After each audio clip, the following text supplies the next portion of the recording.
Sa ikatlong yugto ng ating iba't ibang pakulo, ang dagat. Bagong level ng kakulitan, kabibuhan at kabaliwan sa kampanya ang ating matutunghayan. Kaya tutok na sa edisyong puno ng katatawanan. Ito ang Iba't Ibang Pakulo sa Halalan 2025 Episode 3.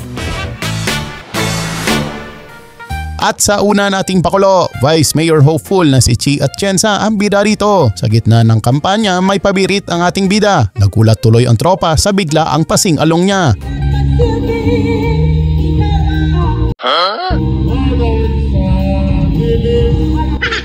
Sa gilid, si Yorme Isko nagmamasid. Chill lang muna, pero teka, Yorme, parang ikaw na ang susunod na kakanta. Oh no!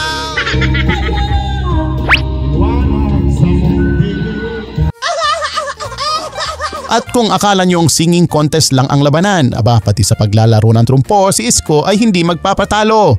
Hindi lang pang entablado, pang kalsada rin ang estilo. Sige nga Yorme, isang bagsak nga ng iyong trumpo.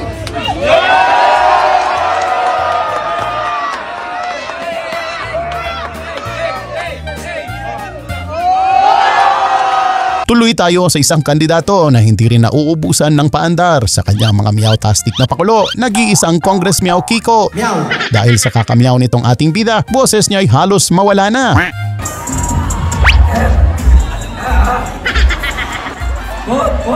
Pero wag ka, kahit paos na itong ating kongresista, tuloy pa rin ang pangdodog show, cat show niya. Meow, meow, meow, meow. Meow, meow, meow, meow, meow. Okay, wala na akong boses. Basta, boto nyo ang Kiko Bersaga #1 sa balota. At sa kabilang dako, isang grupo ng mga kandidato ang nagpakita ng kanilang iba't ibang pakulo.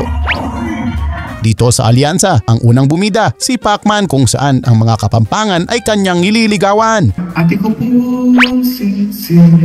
Kung si Kiko Pangilinan ay proud sa lutong kapampangan, ito namang si Manny idinaan sa kantahan.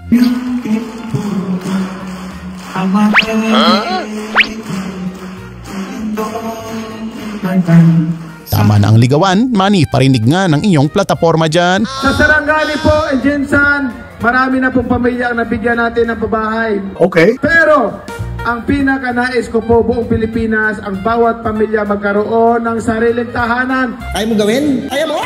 Libre, walang bayad. Wow. Sa gitna ng rally, bigla na lang nagpa-squat at stretching si Senador Pia, panggising sa mga inaantok na.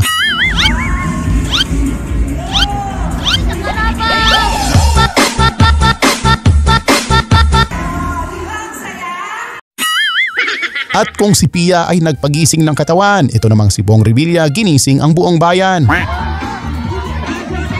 Sa kanyang kampanya, hindi lang salita ang baon, may kasamang sayaw, may pabudots na baon. Pero kung budots lang ang labanan, abay champion si Bong Revilla dyan. Budots, totoo po yan. Budots, nagbudots si Bong Revilla. Bigla si Bong Revilla!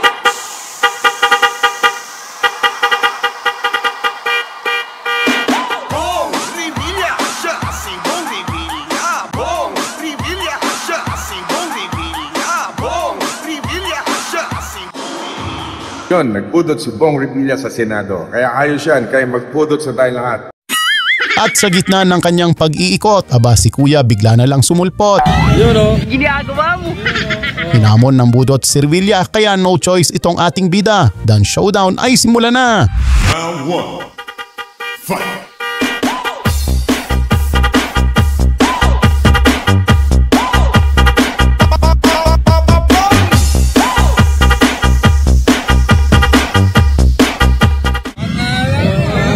Ikaw lang marunong ha. O siya, tama na ang sayawan. Isang pakiusap naman ng ating pakinggan. Straight Alyansa. Si Speaker Martin Romualdez, todo ang panawagan. Diretso alyansa lang daw ang iboto at walang iwanan. These are the best candidates for the Philippine Senate. Okay. Dapat talaga diretso tayo dito sa alyansa. Hindi, wow. Please lang. Please. Straight Alyansa. Ang galing! Ang galing! Talaga namang gala kung gala si Kiko Pangilinan. Napasabak na sa kusina, dumayo pa sa kainan at ngayon sa dagat naman siya natagpuan. Ito ang dagat. Dagat. Ocean. Beautiful. Nandito tayo sa Rojas City.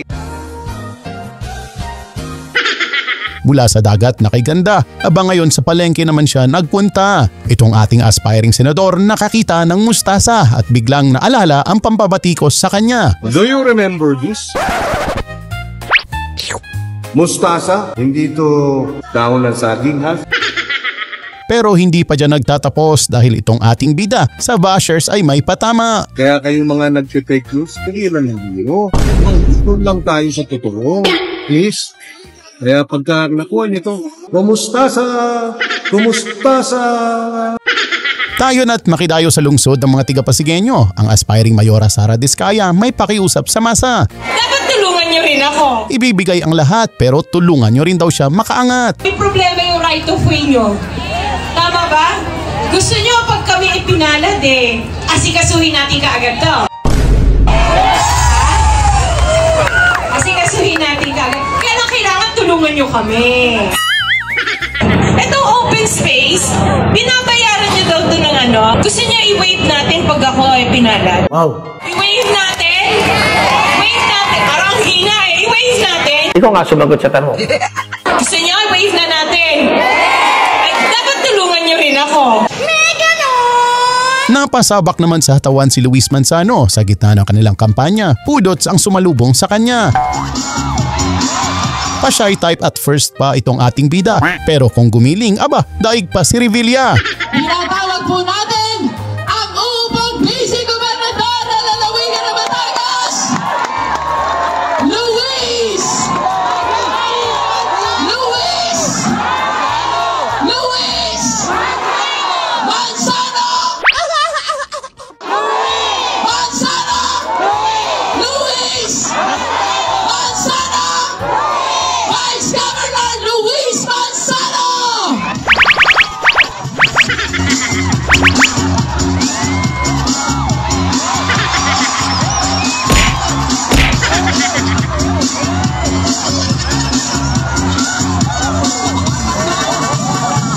At syempre saan pa ba si Luis nagmana? Walang iba kundi sa mother niyang si Vilma. Pati ang aspiring gobernadora Budots ay basic lang sa kanya.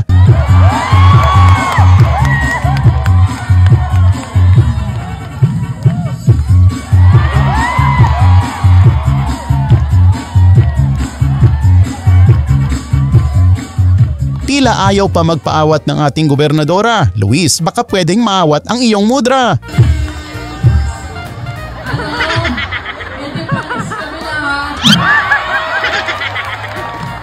Sari-saring pakulo na nga ang ating nasaksihan. Itong aspiring Vice Mayor ng Taytay Rizal, Pia Cabral, sa mga pakulo ay hindi nauubusan.